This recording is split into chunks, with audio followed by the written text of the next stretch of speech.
उस रात राजमहल के सबसे गुप्त कक्ष में जो हुआ, उसने पूरे राज्य की नींव हिला दी।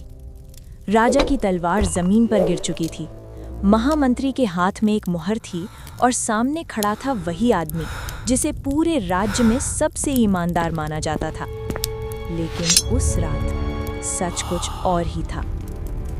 ये कहानी है एक समृद्ध राज्य अवंती की, जहाँ के राजा वीरेंद्र सिंह न्यायप्रिय और प्रजा के प्रिय थे।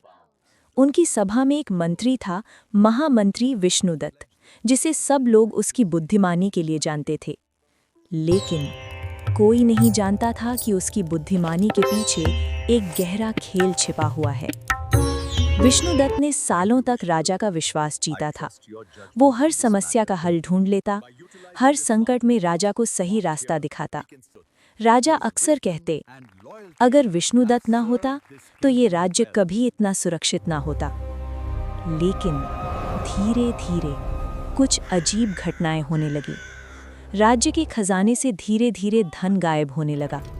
कुछ गुप्त सूचनाएं दुश्मन राज्यों तक पहुंचने लगी। राजा हैरान थे, ये सब कैसे हो सकता है? राजा के पास एक सिपाही था, अर्जुन। वो ना तो बहुत चालाक था, ना ही कोई बड़ा अधिकारी, लेकिन उसकी सबसे बड़ी ताकत थी उसकी ईमानदारी। एक दिन अर्जुन ने देखा, महामंत्री रात के समय महल के गुप्त कक्ष में जा रहा था। अर्जुन को शक हुआ, क्योंकि उस कक्ष में केवल राजा को जाने की अनुमति थी। उसने चुपचाप पीछा किया, लेकिन अंदर जाने से पहले ही उसे रोक दिया गया। महामंत्री ने मुस्कुराते हुए कहा, अर्जुन, हर चीज जानना जरूरी नहीं होता। उस मुस्कान में कुछ ऐसा था जो अर्जुन के दिल में डर और शक दोनों भर गया।